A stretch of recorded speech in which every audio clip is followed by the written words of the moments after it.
361 Firm and Alumni Connecting co-host the Impact and Next Gen Conference, March 19, 2020. Please refer to important disclosures in the materials. The first annual webcast focused on Impact and Next Gen. You'll see here that we've got a pretty packed agenda for a couple hours, hitting on themes that will, do interlink with the next gen. We're in a fog of the virus, which I think we'll all get out of at some point. We just don't know when or how or what the world looks like. We've got a lot of smart people on this call and in our network. We're going to dedicate, we will be covering some keynotes. I'm going to give some welcome comments, and then we'll move on to some panels and then to some roundtables. What we've got at the moment, just jumped ahead, is a number of participants from around the world. Some don't want to be named. At those who are okay with it, you'll see the names here. Some are still logging in, and we'll admit them as they come. Stephen, help us understand where we are in the markets. Okay, great. Well, thanks, Mark, and thank you all for joining. It's a unprecedented time in the world. The last pandemic we had of this magnitude was in 1918, but we also said we're in unprecedented times just 11 years ago with the financial crisis. So we seem to be having bigger problems occurring on a more frequent basis globally. But what we have right now is unprecedented, mainly because what we've done is put health ahead of economic growth, prosperity, and spending to try and stem the virus. And what that means, quite frankly, for the U.S. is it's going to get worse before it gets better, and the rest of the world as well. But it will get better coming out of this as long as we can take the right steps to mitigate the damage that's going to be done, because we're behind the curve out of the blocks. So when we look at what's going on right now, this is a planned slowdown of the global economy, starting in China. What's interesting, and the title of From Wuhan to Wall Street to Main Street is really a reflection of the fact that what started in China quickly morphed into a financial challenge in the U.S. that took the expansion and bull market down to where we are on the border of a recession, but certainly from a bull market into a bear market in the shortest time in history. But the big challenge is what happens on Main Street with small businesses, which employ 60 million people. And when you have slowdowns like this, and you're seeing it industry after industry, the problems are going to get greater and greater. Unemployment is going to rise. And depending on the steps taken by government and fiscal and monetary policy, will determine what the outcome is. So Mark, if you could advance to the next slide. I'd also just remind people that, the way we see the world today, I'm reminded of what poker player Annie Duke says, the difference between professionals and amateurs is we guess better. And with the uncertainty that exists in the world today, I think we're all trying to make our highest probability decisions based on what's going on in the world. What I would highlight with this next chart is that the economies of the world are diverging at a pretty rapid pace. And what we're seeing in the US, China, and Europe in particular is growing divergences. China got into this problem earlier, is coming out earlier. The question that we have to ponder right now is, will this be like the Spanish plague, Spanish flu, where you had 3 waves of it occurring across the years in 1918, starting in March, having an improvement, dropping again in July, and then improving again, and then in the fourth quarter getting worse again. We have to see the numbers in China are improving, but their growth rate is not going to be anywhere near this. There's 2 big problems around the world coming into this crisis that we should be aware of. We had too much supply and too little growth combined with deflationary pressures. The deflation comes from 4 areas: technology advances, the amount of debt that we have outstanding in the global system, the worsening demographics, and you can see that on this chart. Look at the growth rate of population in China. Last year, they grew by 14.6 million births in a 1-year period for an economy that has 1.4 billion people. They're not going to continue. Japan is in population decline, and Europe is not seeing significant growth rates either. So we see big divergences going on. Very little growth from the major top 10 countries, we think the growth is going to be really damaged, and for some countries, it's going to get worse and significantly worse, and they're going to have to retool their economies. In the US, we think we'll get through this. It'll be painful, particularly for small businesses, which employ 60 million people. But coming out of this, we're not going to have the kind of GDP growth or GDP around the world that we're seeing on this chart. It'll be lower, and in the US, it's unquantifiable how much it'll slow down. But we still think we came into this as the strongest economy, we'll come out of this the strongest. So Mark, if you advance to the next slide. We have been following several investment themes for a couple of years, and what we feel coming out of the crisis is these themes are not only intact, but are going to be, excuse me, reinforced by the problems. Technology around 5G, which will enable cloud, semiconductors, and the like, AI, blockchain to all move forward, are going to be even heightened in importance because the difficulties that companies are going to have, they're going to have to find ways to be more productive. Also, this is going to impact our educational system and our healthcare system significantly. So themes like educational technology, healthcare technology are going to grow in importance to deal with the problems. We think what happened with the Saudis and with their move to increase production in oil to try and break the other producers is going to have big geopolitical implications. When you hurt bad actors like the Iranians, they tend not to take it passively. So it wouldn't surprise us if you saw another attack on the Saudi oil system at any point in time. So we think that that area of defense is going to grow in importance, and infrastructure will come out of this as a major area that government's going to use to try and stimulate the economy.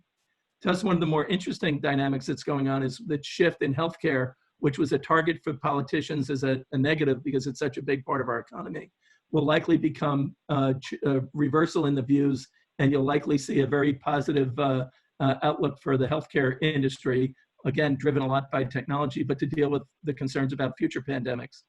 So that's another change. What we are also seeing is safe dividends are going to matter more than high dividends in this environment. And we believe that one of the major dynamics coming out of this is central banks will not be able to raise rates at any point in time for the foreseeable future, and it will likely be a lot longer than anyone can imagine. And then lastly, M&A activity has to pick up in this environment because you're going to see a lot of distressed companies. It'll take some time. As I said, remember, it's going to get worse before it gets better, but those sitting with cash coming out of this will be uniquely positioned to benefit. And then Mark, if we switch ahead to the views on climate and coronavirus and impact investing. About 2 months ago, Greg Ip in the Wall Street Journal put this quote up, which climate crisis in the next 30 years might resemble a financial crisis of the past decades. I don't think we believe that we would have a climate crisis, which we think the coronavirus is related to, happening a month after that. But we were already feeling the impact of climate on every continent. Now you add coronavirus being impacted, and we have big problems that this will put to the forefront, and I think accelerate the efforts towards impact investing that has been talked about for some time. What you are seeing, though, because of climate change and now the virus, is a dramatic change in how supply chains work, industries, water, food sourcing, all those will change how we invest. So you're going to see a very significant shift in investment patterns by big institutions and families as well as individual investors. We had highlighted prior to the coronavirus, the electric grid system and infrastructure system in the United States is one of the most critical areas of investment need because we have a problem transporting energy around our system because the grid is antiquated. It's multiple grids inside the grid system. It needs a lot more spending. But what the coronavirus has highlighted is the weakness in our healthcare infrastructure system with a lack of beds, a lack of testing equipment, not even the right mechanisms to mobilize and move forward. So we see big changes there. And lastly, the oil price collapse is both a positive and negative for the transition to more sustainable energy solutions because we feel that some companies will be unable to afford to make the transition given the switching costs versus a low oil price, particularly for American companies. But it's also a positive in that a lot of companies are going to feel the need to move away and not be as reliant on the administered pricing that was going on around the world when the Saudis can wake you up one day and completely disrupt what's going on. So as we look forward, go ahead, Mark. Sorry, finish your last thought. We want to keep going. I was just going to say, as we look forward, we think that we're in the bottoming process. The stock market anticipates and discounts future events. we are probably closer to the bottom than we are to having a lot further downside if the government takes the right steps. And fiscal policy is going to have to step up in a much more meaningful way than people think.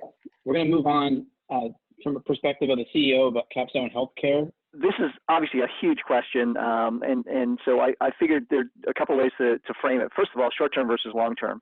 Coronavirus, the effect of COVID-19 will come to an end at some point. I don't think it'll end in the spring, as the president thinks. I thought at one point, but it will come to an end. So I've broken this down into two views. One is short-term, which is 2020 and through likely first quarter of 2021, and then after that, really, the major trends that got affected by such a major disruption to our lives and to our businesses. What's that going to mean in terms of how people look at what they want out of their healthcare and their healthcare system? The second major point here is just a quick thought about winners and losers. People ask, winners and losers, and clearly you're seeing some gigantic losers in the short term and long term in other industries, in travel and hospitality, entertainment. You're going to see major shifts there and major losers. I would tell you that my belief is that in healthcare, it's almost all going to be winners in some way. More volume. I think there will be more pressure on margins. We're stressing the system and trying to figure out how we can do this efficiently. I do think, and I think you'll see more growth in terms of healthcare utilization. Don't know if that's a good thing for our economy, but you will see that, and you'll see people respond. You'll see more funding at the federal, state, and municipal level. Where we have weaknesses in terms of our infrastructure. I do believe, and I don't mean to dump on the long-term care nursing home industry, but I do fear that that's the one place where in the healthcare sectors where there will be some major contraction and losses. I think in large part because of I think it's unavoidable, no matter what we do, that we're going to see a lot of deaths in nursing homes. The Kirkland nursing home facility is just the beginning of it. This is where our most vulnerable people reside, and they reside in close proximity to each other. They have other healthcare needs, and people come in and out of those facilities, even healthcare workers who could be bringing the COVID virus. So I fear that will have, and that drives some of the thinking on the next page, which is what are the industries that we think are going to be well positioned to grow in large part by COVID-19 impacts? So, Mark, are we on the next page? What healthcare sectors are well positioned to grow? Right. Great. Thank you. Yeah. Big data and analytics. I throw that one right off the bat. I think that's been growing for a while, and there's a real pressure to use data and analytics to understand what the heck is happening and where, and what do we do about it. And it's like flying a plane through a fog. You need radar, you need everything, all the data you can get. You need good maps, and you need to know what's going on in real time as much as possible. I think there's a huge push for that right now. I've talked to a number of companies that are getting bombarded with requests to, all over the world to understand, to use data to understand what's going on. I think that will continue in the future. Yeah. 30 seconds, and we're going to, if you can just wrap up. This really deserves its own webcast. Yeah, I'll skip through. You can see where I'm, my point of view on this. I'll jump to the one I think is actually a huge, we'll see a huge gain, which is senior living. It's been a problem for a long time. How seniors, age, where they age, aging in place, whether they go to nursing homes, which we can't afford. I think that you'll see a huge push here in the longer term after COVID-19 is over. I think between housing tech, device technology, integrated healthcare services, remote patient monitoring, things like that will drive new options in senior living, and I think that will be a huge for the next 10 years in terms of opportunities. So, Michelle, without further ado, I welcome your setting the stage on measurement. Thank you. Can you hear me okay? Great. Thank you. Well, I'm in the unenviable position of following that presentation, which is clearly very important, an important topic. I want to just say thank you to Mark and Joe and the team for having me and for sort of pushing through and still holding this presentation, this webcast. I think it's great. I know you guys had to put a lot of extra work in to make it happen. So thank you. Really appreciate it. So let me give you just a little bit of background on who I am and what my firm does, and then I'm going to jump into my presentation. So we're a market intelligence and impact analytics firm that, as you'll see, provides quantitative and evidence-based analysis for investors, companies, and funds. And we're essentially a technical diligence arm for the 70 plus family offices in our network. And we produce many industry reports in a year on different topics like waste to value, neurodegenerative diseases, solar energy, alternative proteins. And as you'll learn about here today, the fastest growing arm of our business is doing these environmental impact assessments on individual companies. So you can go to the next slide. And the next slide. So define impact investing as achieving both strong returns financially, as well as positive social or environmental outcomes that are measurable. They're quantifiable. So this is I'll get into this in a bit. I'm going to go through some of these slides in the beginning rather quickly, just to set the stage. And the term impact investing is often misused. There's so many different terms out there. A lot of the investors we work with find it confusing and aren't clear what means what. So I'll explain that next. So we distinguish impact investing from SRI and sustainable investing. So you all know socially responsible investing. It's been around for a long time. It's defined by negative screening. And sustainable investing is sort of the next generation of that, characterized by ESG, which is really looking at the social and environmental behavior and practices of companies. So it's really looking at operational impact. And impact investing is looking at product impact. So think of a solar company that's offsetting carbon, or a math education app that's helping kids learn better. So next. And next. So it's really important that we try to figure out how to standardize measurement, because with the growth, pretty rapid growth of both sustainable and impact investing, there's a lot of different schools of thought around how to measure things. And one of the ones that's really emerging are the UN Sustainable Development Goals.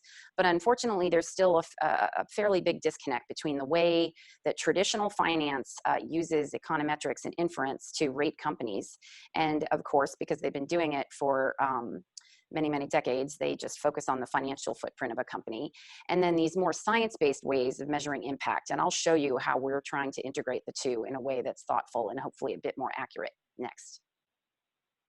So this slide is actually, this is a great slide because it shows how off base impact ratings can be when traditional financial institutions try to produce the metrics. So you can see here, the print isn't too big, but ExxonMobil is actually listed as one of the top companies in MSCI's low carbon leaders index. And so that's fairly preposterous, as you can all imagine. And what we need are more science-based and research-backed ratings, like the one we built at Boundless, which I'm going to show you, so that you can enable investors to actually decrease exposure to climate-related risks and give them the kind of data that will provide them with insights into which emerging technologies are going to be the market leaders. So just to be really clear, sustainability and climate impact are not one and the same. So the approach, I'm going to let you all download a report from our website if you're interested in learning more about this. We did a study of a whole bunch of the impact measurement methods. We found that the reason why a lot of investors have trepidation is because data is just not good. There's too much self-reported data, subjective data, qualitative data in a lot of the frameworks and the ratings that are currently out there. You can go to the next slide. And this report shows you, this is the report you can get that shows kind of really makes the case for more quantitative data-driven impact measurement that really compares apples to apples, which is what we're advocating. And so you can go to the next slide because I want to just really be able to stop and tell you a bit about our climate impact measurement. So there's a real need for sector-specific evaluation frameworks. Next.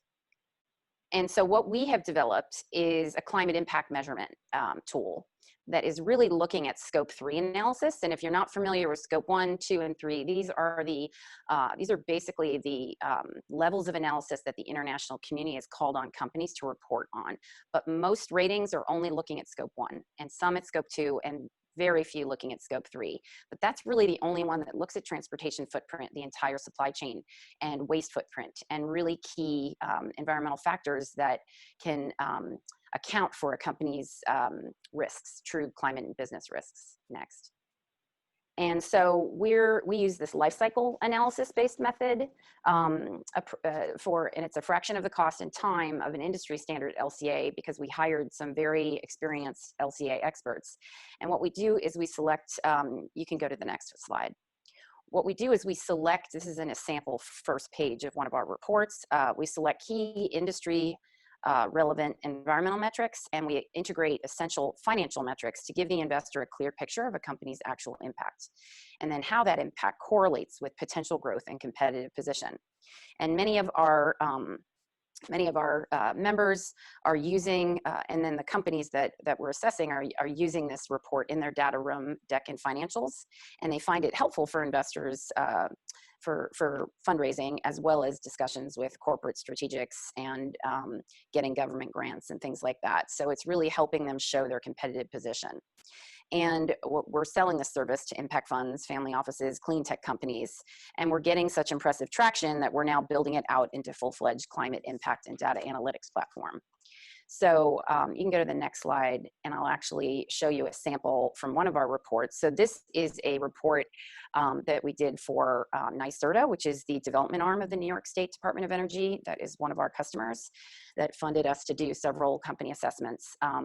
This shows you, that spider chart actually shows you the results of our primary research and how company scores are done against the competition. So this is a zinc manganese dioxide battery, and we compared it to lithium ion, lead acid, and sodium sulfur batteries. And each of those points on the septagon is a different metric. And I can share more of this in detail with anyone who's interested. Just please reach out to me. But this all results in a climate impact score that reflects the performance of the technology against its competitors. And the next slide shows another company we did, which is a sustainable biomass company. And we put together, what we're really good at is taking this analysis, putting it into data, visualizing the data and explaining it to the investors so that this data can actually be seen as really relevant to the investment decision.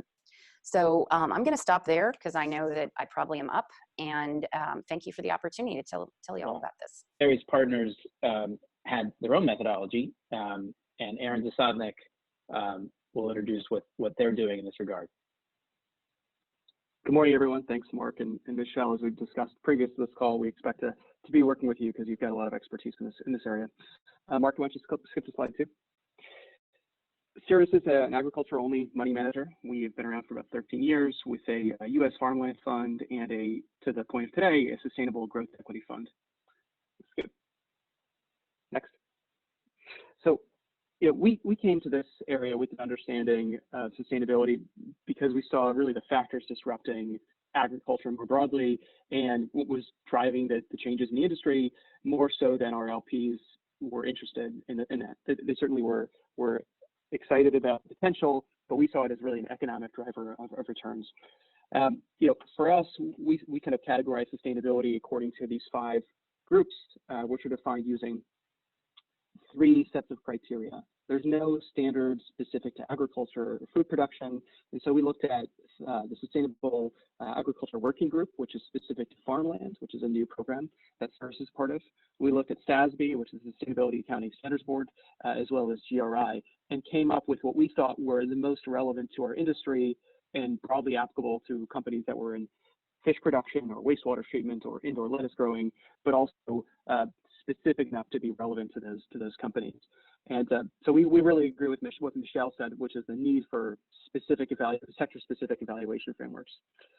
The way we did it was we graded every company that we look at on a score of 1 to 5, and companies need to achieve a certain percentage, which is 50%, and at least one high score in a category. And starting this year with our portfolio, every company will be evaluated annually across their specific objectives. Next slide. So we developed this, showing a little bit strange on the webcast, but we developed these 5 points for each of these 5 categories. And these are, instead of saying, let's measure what the scope 1, 2, and 3 emissions are, or how much water is used, we actually said, what are the outcomes we want for our portfolio, and then invest across to achieve those outcomes. So For instance, if we're looking at investing in a seafood company, we would say, we're looking at reducing, basically adding no burden on wild catch of the ocean, which would be we would only look at aquaculture businesses. If we're looking at basically eliminating chemical pesticide use, we would not, we would look at investing in companies that either increase the utilization of chemical-free production or other kind of best practices. So these are our outcomes. I'm happy to share them after the presentation. But why don't we jump into the specific portfolio? Next slide. So here's a snapshot of our scorecard across these 5 categories. And so our second fund is targeting explicit investments in sustainable businesses. And so this is a snapshot of the 3 first investments. One is called Pure Green Farms, which is an indoor lettuce company, which scores quite well for reasons that I'll discuss further. The second we expect is a wastewater company, which is already in our portfolio, which turns animal waste and other waste streams into organic fertilizer and clean water. And then the third is a company we're in final diligence on, which is in aquaculture production, which we've already invested in, which scores well in certain areas and may less well in others. And I think it's an important, this is a useful scorecard to see why that's the case. And then I'll just say, we've looked at a lot of companies using this scorecard now, and many of them don't meet our criteria. And that's a part of our analysis process. So we wouldn't proceed in evaluating them if they don't meet this scorecard criteria. Next slide. So Andrew Howell, my colleague, will be speaking about this company later, Pure Green Farms. I'm sure many of you have either invested in or looked at indoor growing businesses. We've supported a company that grows lettuce in a fully automated greenhouse environment in the Midwest. And I think the 3 things I want to point out are, one, it's really a fully closed loop system, reusing water. The growing medium can be reused, packaging is sustainable. And so that's a really important part of the business model. It's not just about growing in a local kind of regional food system, but all the materials in the supply chain are looked at in ways that can be closed loop. And then the second is, and this is timely today, given what King was talking about earlier, this is a food safe production mechanism. No human hands touch it from seeding to packaging. Basically, when it arrives in your house, could be the day, within a day of harvest rather than a week or more, nobody has touched it, which means there's really no chance of contamination. So Andrew Howell will speak about this during one of the roundtables later, so I'll let him elaborate further. Yeah, sure. I think I guess something that I think is probably on everybody's mind, what we've kind of seen is as the world has kind of slowed down, we've really started to see the environment kind of pick back up in certain ways. But I guess from an impact perspective, I guess what are some things that are currently you guys view as opportunities, and also kind of, I guess, what are things that you view as risks right now, given the current environment from an impact perspective? And maybe Eric Lindbergh, because I skipped you, that you could answer that question. This is Al Puhalek. Could I take a quick first stab? Sure. So what we see is in times of crisis, of course, the government steps up, right, at a variety of levels, federal, state, local. And we see now, which is not really obvious, but the government as customer of an infrastructure project or a company could actually be something that really stabilizes. So whether it's a city government that needs a new hospital or clinic facility, whether it's some infrastructure to tie together, but the city of Erie is very active in using opportunity zones to say, build something and we'll make sure the ecosystem's right. So the federal government is going to be putting out dollars. Everyone should read the Department of Transportation website. It's a phenomenal map where it maps every one of its assets, from airports to bus terminals to Amtrak stations in zones. It's an interactive map, so you can see the hundreds and hundreds of assets that are in zones that could be then sites for zone investments. But then tie that to a local customer. It could be a city, it could be a rural county that needs a facility built. So Gene Wong and my other colleagues and I are kind of solving for that, where the government could be a check writer out of Washington. It also could be a user of the capital, if you will, and turning what would be their capital expenditures, their CapEx, into OpEx. And therefore signing a customer or a lease. So it's a very interesting way to really see this as having government step up in a few ways to really bring resources to people who need them. Great. Mark? Yeah. Mark. I'm just going to take a quick stab at it. Sure. The public markets are under siege, and the private markets will offer some great opportunities, especially when you consider that the debt the government is going to have to raise in order to facilitate some of their current actions.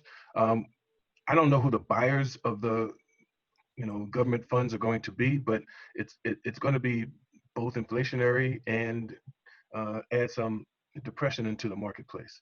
That said, the private markets, especially innovation, is going to see a continued ramp up, and the university systems are going to be first. So I would argue that for some of the sustainability efforts, we're looking at new innovations first from universities. We're offering opportunities that are unique, and we look forward at Prairie Crest to sharing them with you. Sure. Mark, I would just jump in with two at least two comments. I think one being in DC, we're probably a little bit more sensitive to kind of the political climate here. I would highlight that it's interesting that all the moves, nothing's going to get passed without Democrats on the House side, and so clearly, at least the first flavor of this rescue package kind of has a lot of hallmarks of what Democrats are looking for, which is a little bit of kind of the Roosevelt investment in infrastructure. Some of these bailouts are going to come with conditions. There was talk that the airline bailouts will require carbon credit. So this feels like a very typical kind of, Democrat type approach to this. It's not kind of your typical tax cuts for businesses, at least not yet. And so I think with that kind of infrastructure is a very interesting place to be. I think the other thing that, we're looking at this deal in infrastructure, we were just surprised, to echo another point, that really the sell-off on the markets is indiscriminate. Everything is down 20, 30%. We think once calm heads prevail, people will start to differentiate. There are certain sectors that certainly will hold up better than others. And certainly some sectors that might even benefit from that. And certainly infrastructure is one that was highlighted before. So I think those are two things to at least add to the conversation. Sure. Anyone else? Yeah, this is Scott. From Altera's perspective, we work with private equity managers, debt strategy, credit strategy managers, infrastructure, real estate, and in many, many cases, lower interest rates are a boon for them.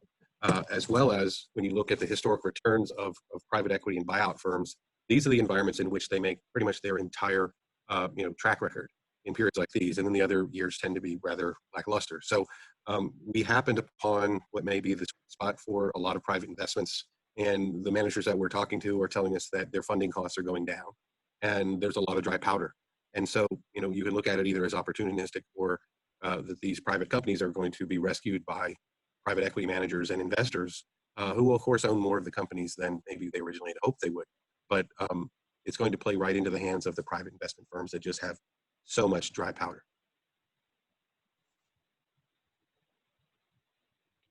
Any other perspective? Jeff or Maurizio?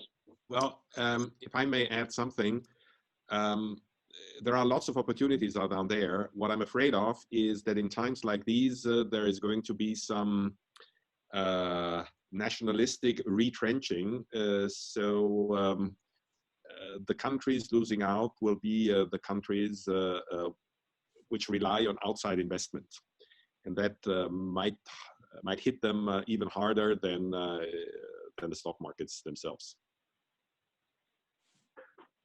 Mark, for what it's useful, I have one additional insight just from one of our portfolio companies, GrowWell. I think we saw this weekend, in a weekend where kind of net retailers like Apple and North Face, shut down nationally. I think one theme that we certainly saw is big boxes, places like Home Depot, Lowe's, Walmart, supermarket chains have really tried to position themselves as the front line of this crisis. They all put out statements saying that they will keep all their stores open nationally. In some markets, Walmart is kind of the only store within a 15-mile radius, so they're kind of critical for the response. And we saw very heavy volumes in those stores, people not just buying cleaning supplies, but taking advantage of the fact that they're there to buy other things, spend time in their garden. So I think once the dust settles, I think any companies that have exposure to these big boxes that are certainly on the front lines of fighting this crisis will probably hold up a little bit better than kind of other retail focused concepts. An elegant plug, Dan, but Yeah. I understand. Yeah. Others? Hey, yeah, and Mark, it's Eric Lindbergh. Sorry to be slow earlier. If I'll actually chime in with two different observations that are kind of reactive to a couple of things that other folks have said. Look, we're talking about generally sort of next generation investing and where does capital go. So we can talk about traditional industries, but I think this is a time in a period of always these periods of great dislocation are always also periods of amazing opportunity to put money to work, and it's when a lot of smart capital goes into the right categories. I have very confidential like portfolio company views into some revenue performance of businesses over the last couple of weeks, and one of those pieces of revenue data I have from last weekend in California, going into these lockdowns and the mania that has sort of swept swept that state before much of the rest of the country. We saw a retail food business with a 2-day comparable plus 50% revenue performance versus the prior period. However, a cannabis business also in Northern California at the same time saw a plus 70% jump. So I think we can all reflect on like the sea change that applies to the cannabis space, but to all sorts of emerging industries. It's kind of a time to I think also to be open-minded and interesting about where are consumers actually reacting and putting money. The other thing that we'll talk about a little bit later, again, just a sort of a observation about monitoring how the world changes among the 15 categories of essential businesses that San Francisco is keeping open. Cannabis dispensaries are one of them. So I think it's interesting to reflect on how much some of these categories have changed, and in a crisis, what you see happen in them. The macro response that I would give, and I didn't have a chance to introduce myself earlier. I don't have a slide. I apologize. I have a little bit of I think an interesting perspective because I manage capital directly that I invest into every different investment category, and I generally do the work myself. So I see every different type of fund, debt, equity, everybody.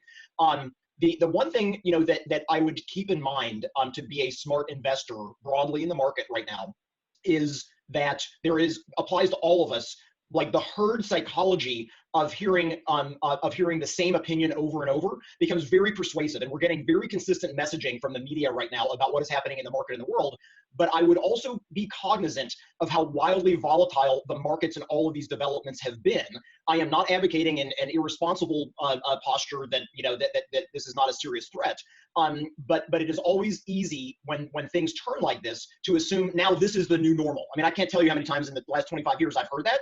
And you're kind of hearing now an awful lot of, oh my God, it's going to be 18 months. And, I literally just had someone message me. Part of what I was distracted by was literally somebody asking, is this going to be another 89% decline in the Dow, like in the Great Depression? And my head spins at how quickly humans believe that suddenly because it's turned, it must always turn. I would look at the VIX, like up and down volatility. I would also encourage everyone to look through what is reported on the surface and be sure you're aware of what the underlying data is globally about what's happening with virus, with the virus spread. And you got guys that are smart sometimes. Elon Musk is out advocating pretty aggressively as of the last couple of days that he does not believe that the data on the virus indicates anything like the extreme reactions we've been seeing, and that there's going to be a radical pop back up in the short term. So I'll shut up there, and hopefully that's food for thought. I'm going to make this interactive, but the one question you guys are often the most optimistic, those in venture and next gen. So obviously we're in a fog, but maybe the one question before we turn it over to others is what most excites you? You could say it scares and excites you.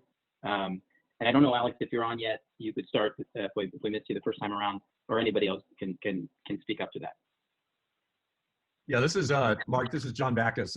I'll jump in. If you look at the history of the venture industry, many of the best companies that we know today were formed in hard times.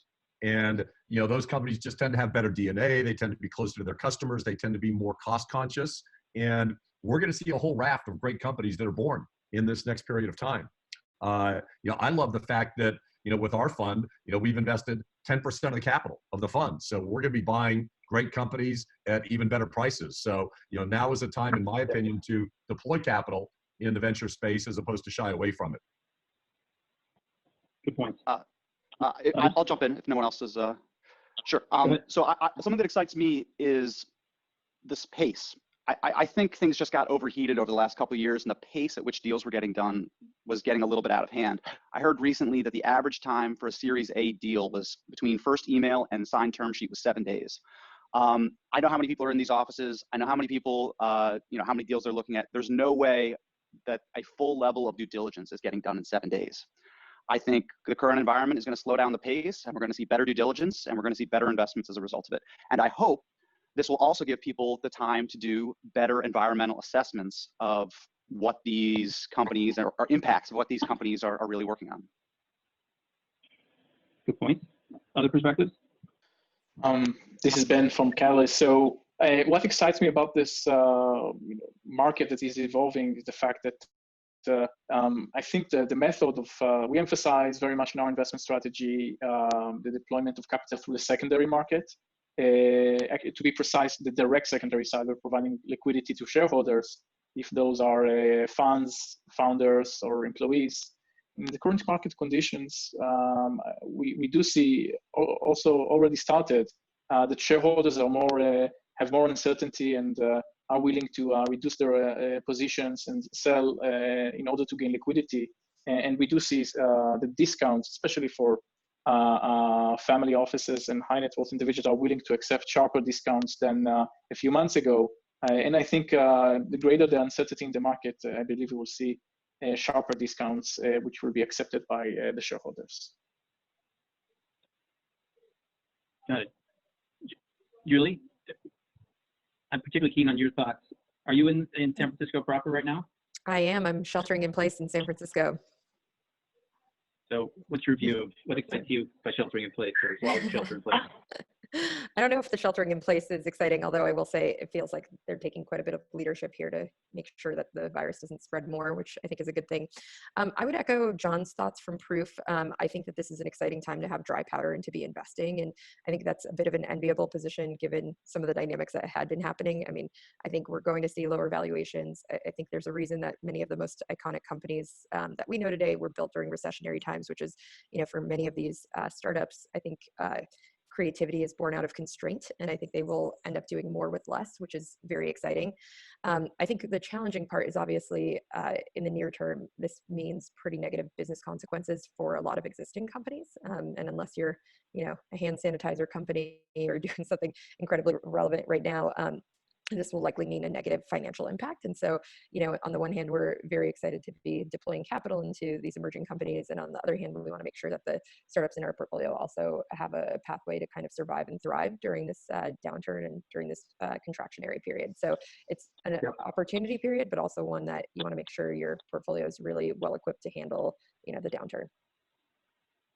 I would say, from our perspective, since we are Asian background family office, and then China has been through a couple months ago, China has been through the coronavirus, and right now the situation has been under control. So we kind of take a close look at the industry performance, especially those technology company. We kind of got to understanding that right now, after the virus, those online healthcare, online education, and enterprise software, they've been doing good during the pandemic, and also those growth has been sustainable after that virus. So on the China side, we are looking at those companies mostly at this point of time, and similar to China, I guess right now US has been through the outbreak, and now we do see that those enterprise software on online healthcare company, they will survive during this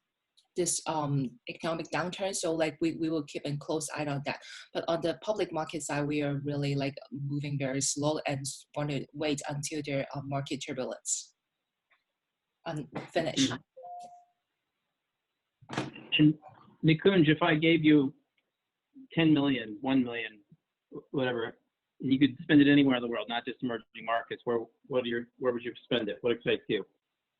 I think so. It would be emerging markets, specifically on the delivery side, whether it's fintech or delivery. I think there, just anecdotally, you're seeing a huge uptick. There was, even pre-crisis, there's a huge untapped potential in there, and I think it becomes even more prevalent with the crisis. So anecdotally, one of our portfolio companies, Big Basket in India, which is a large online grocery delivery play, has seen its traffic spike up 60% over the last couple of days, just by, I guess, the anxiety of people not wanting to be out there and looking to get their deliveries out there. So you find these, scarce supply of companies that are actually quite credible and have good operations. You find that scarcity is much more than in this part of the world, and there's an opportunity to be able to, invest, make money, and obviously grow those companies with that. And which countries would you be? I know you made a lot of money with a Russian delivery company at one point, but and we did too so in China and India. But I think you're seeing now anecdotal usage of other places. So Brazil, which has its own issues, is seeing a lot of opportunities out there. It's a company called Logi, which is now crossed the $1 billion valuation mark, which we were invested in earlier. You know, it does the last mile delivery of document e-commerce as well as food service delivery, and it has this unique model in which it's flattening the demand curve by essentially utilizing their supply chain, utilizing their drivers and delivery boys and girls based on the times of day with different products. And it's just gone phenomenally from initially into Sao Paulo into essentially Pan Brazil. And from supply demand perspective, there's actually relatively less dollars going into early stage investments in Latin America, Brazil being one of the chief markets out there. So that's been quite exciting. And I would say that even at the Series A level, markets like Sub-Saharan Africa, specifically Nigeria, East Africa, and Kenya, they're opening up both from an impact perspective, but also actually from a sustainable investment opportunity. So there's a lot happening in those markets.